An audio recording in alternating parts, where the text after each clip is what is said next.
everybody, I'm going to show you how I made these Rolodex cards, and the theme for this was fall, and it's for a swap exchange that I am part of, and I hope they like it. I'm going to show you how I made these step by step, and I'm going to explain how I made these. So stick around, it's going to be fun, and we're going to get started right now. Hi, today I'm going to make a couple of more of these Rolodex cards. We have we're having a swap, and I made these two ahead of time, but I'm going to make a couple more, and I was trying to think something different, and I pulled out some fabric that I made with mixed media.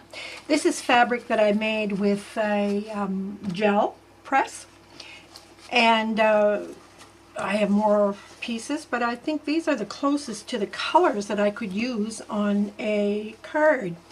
So what my thought is that I will take a Rolodex card and I will wrap it in here, and then I will sew it all the way around, and I think it could turn out to be all right.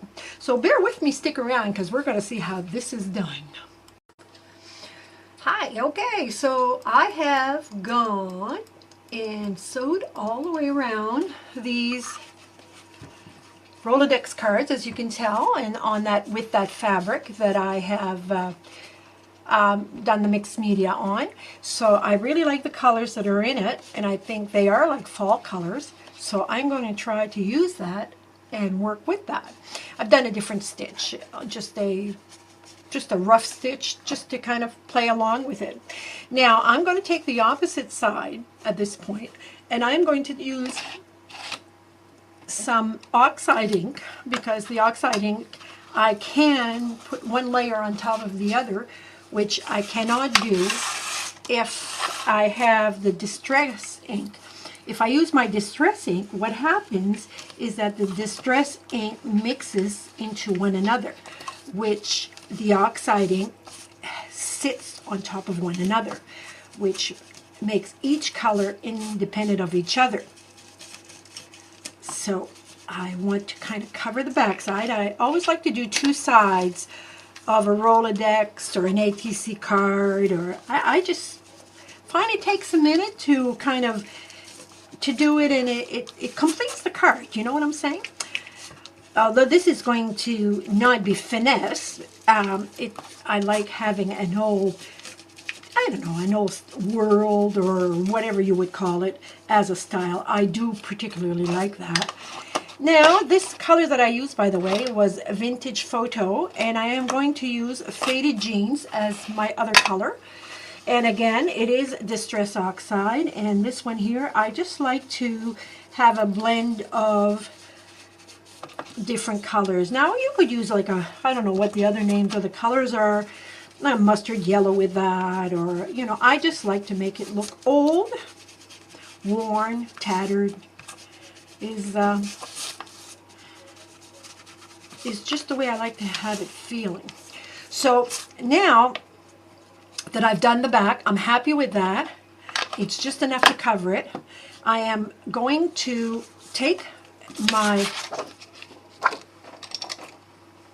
X-Acto knife here, and on the opposite side, I am going to cut out on my mat. Don't try this just on your plain desk, because if you do, you're going to rip up all your desk. But with a sharp X-Acto knife, you should be able to cut out the fabric without causing too much issues. And this way here, if you can still use it as a card. See? So I'm going to do the three others, and I will be back with you. So stick around. Okay, let's play together. Taking out a few things here and there. I have nothing specifically in mind to do this. Just nothing detailed, I should say. So let me start by, I have this jute rope I think would fit really well with a fall theme. So I think, will I want to tie it, or will I want to just wrap it around? I believe I'm going to try this. 1, 2, odd numbers, 3 should be fine.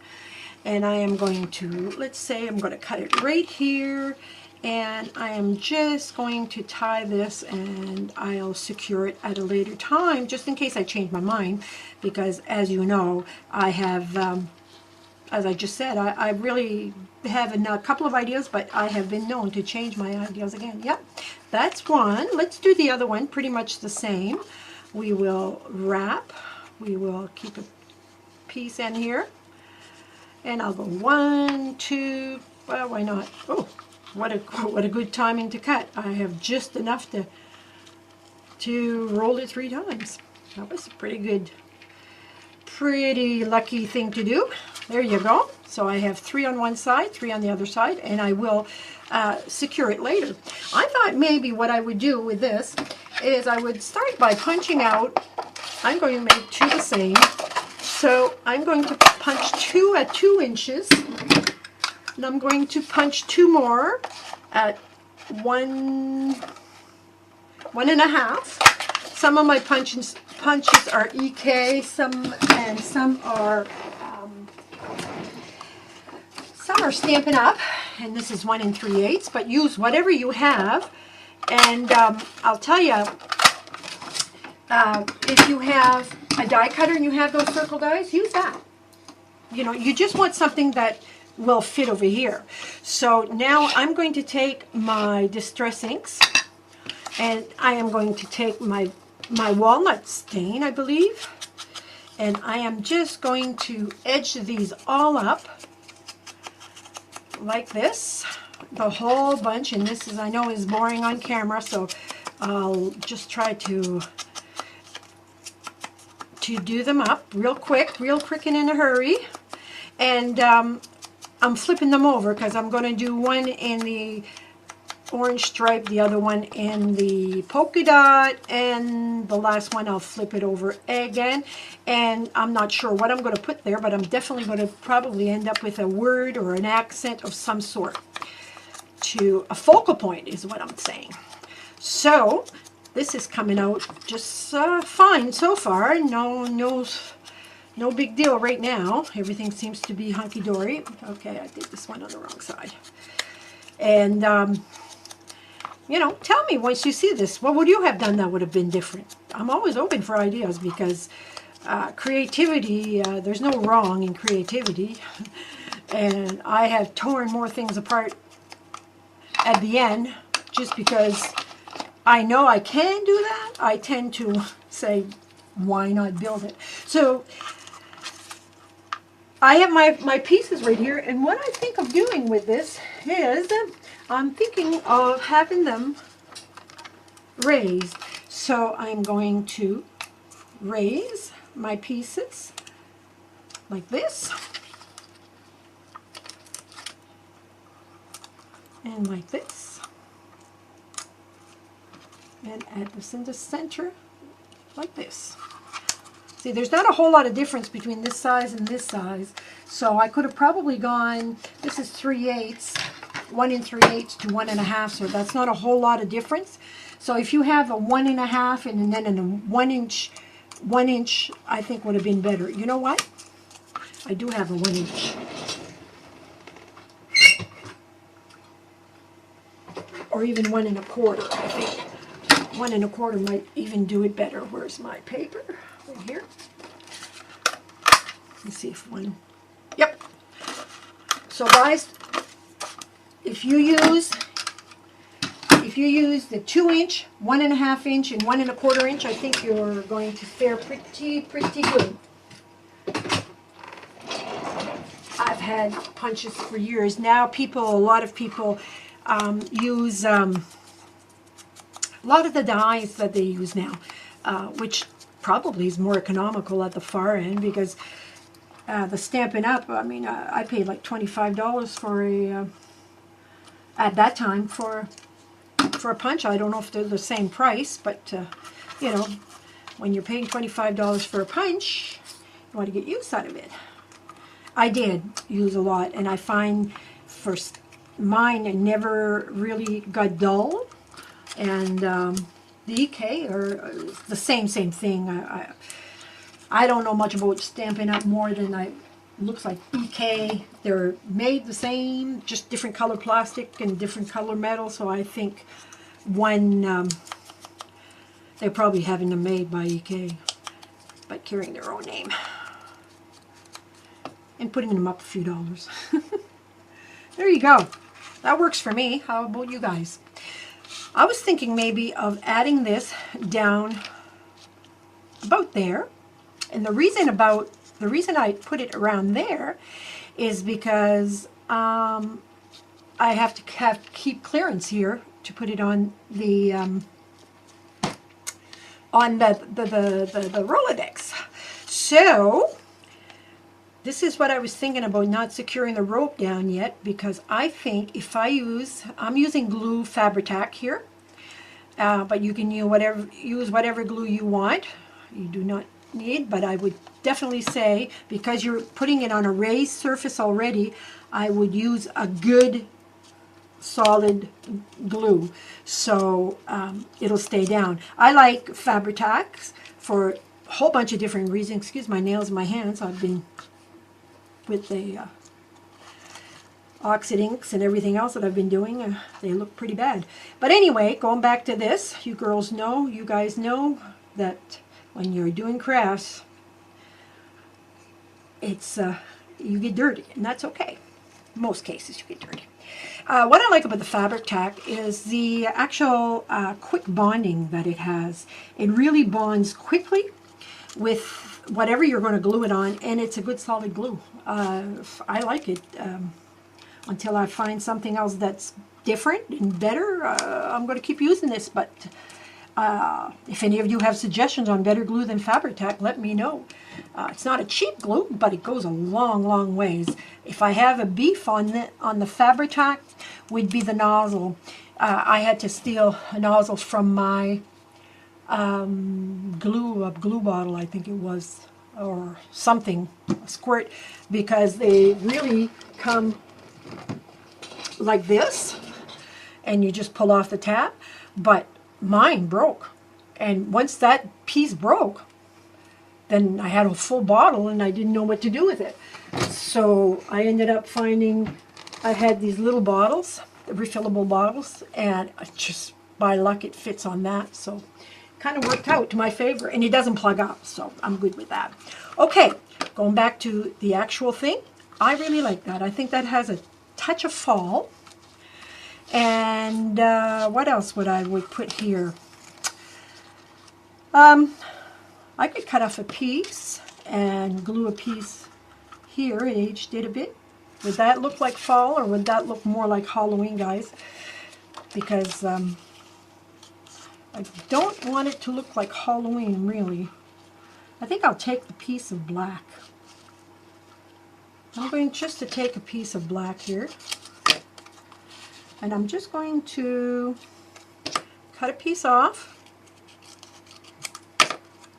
And I may have to cut it shorter, yeah. I'm just going to do a little bit of a cut right here. How about that? That work? I think that would work. So I'm going to use it again. Another thing I like about Fabri-Tac is it glues dry. But there's a lot of glues today that does go clear. It glues dry. Is that what I said? I meant to say it glues clear.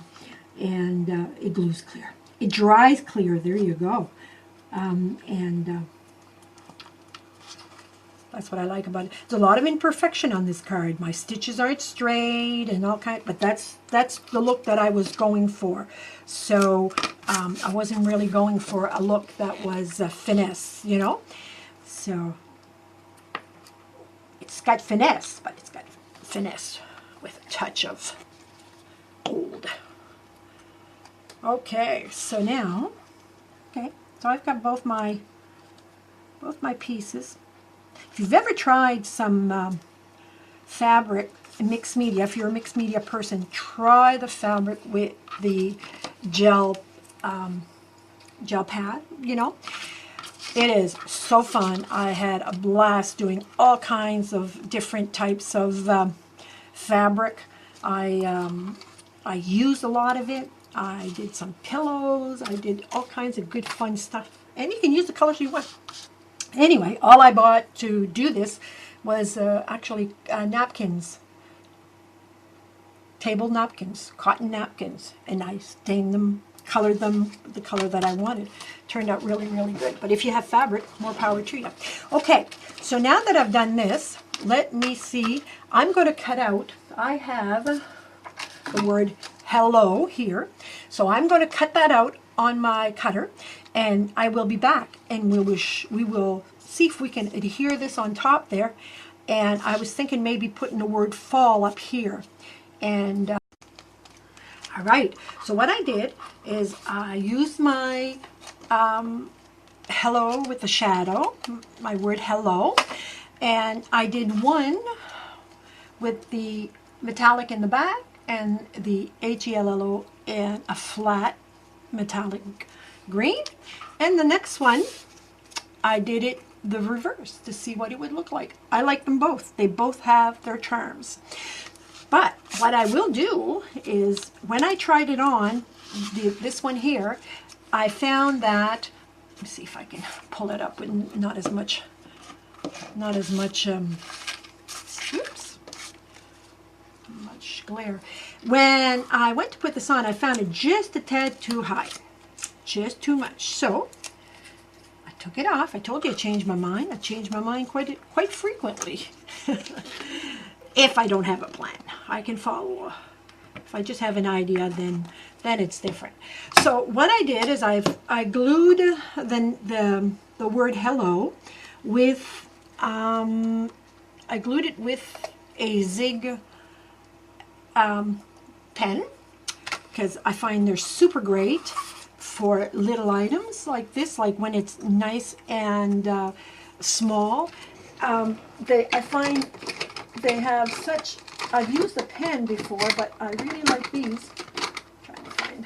They have 3 sizes, and they have a smaller, a medium. There's another one. Well, you'll have to wait because I can't, it's not right there. And a big, large one. I do like this one too, to be truthful. And here is a very small quickie glue, and it's for just a little tiny, intricate things that it's really hard to get with some big glue. So now I am going to put the word hello onto my Rolodex card here, and I am just going to lay it on top like this, and I like that. Now I want to put the word fall there, and I think what I'm going to do for that, F-A-L-L, I'm going to write the name fall. How I'm going to write it, that I'm not too sure. But while that is drying, I'm going to cut out one of these. Oh, I don't know what they are. They're saying from a library or something, and it just gives you a whole bunch of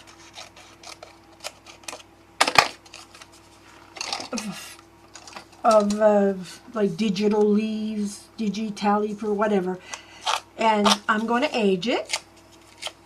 You're probably wondering, where is she going with this? Well, I don't blame you for thinking that,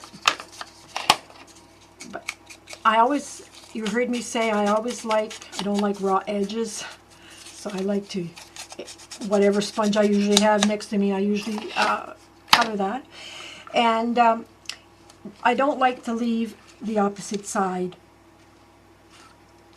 I like to decorate it a bit. So I normally would use a saying like this, or just a motivational quote, or something similar, and I will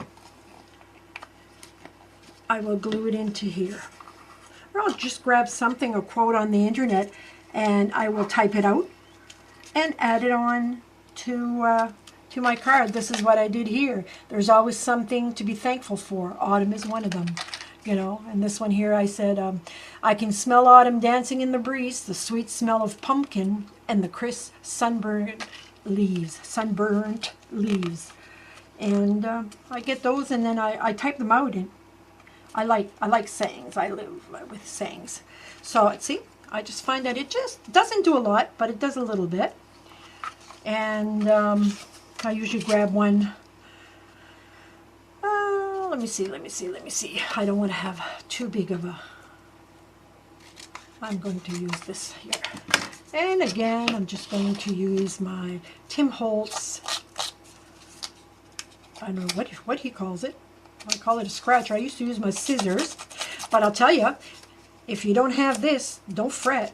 Just get yourself a seam ripper or a thread cutter, and it'll work just as well, and at a fraction of the cost. So don't be afraid. If you got a thread cutter or a seam ripper, it'll work the same. So I'm going to add some glue on this one too. In the meantime, my hello sign is drying, and I am going to glue this one to the back.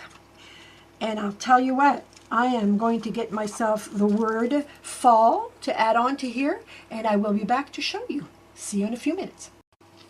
Alrighty, so I'm all done, my cards. I hope my recipient likes them, but I'll go through them quickly. I did the first two off camera, and all I did was on a Rolodex card. I ended up doing Tim Holtz apple for the fall, and cutting out a little doily, adding it to the end with some wire across saying fall on the top here, and adding some little hearts right here. So this is the fall one, and in the back I always add a little saying. I like to finish my cards both sides. And on the other one I just did a fall scene, and I added a little charm, again a piece of a doily with flowers and the colors of fall, and I added fall on the bottom here. These are what you saw on camera with the fabric that I dyed with my mixed media fabric that I made, and I sewed it all the way around, and I cut out 3 circles. I added hello with a shadow in the back, and I added fall with cutouts that I did with my alphabet dies, and I also used my Faber-Castell big pit marker, and I outlined, because I found it didn't stand out enough, so I just did some outstanding, and I just added beautiful to the top, and I had wrapped it previously with some jute rope, and here I just put another saying. And the other one, the only difference here is the hello is reverse. In other words, the metallic is in the front, the flat is in the back, and Faber-Castell, thankful, fall, and yeah, it's pretty raggedy, and that's just the way I wanted it, and with the saying in the back. I hope you enjoyed this tutorial. I enjoyed making it for you, and I hope my recipients like it, but stick around because there'll be a lot more videos coming up in the near future. Bye-bye, have a crafty day. This is Yvonne, and I'm signing off.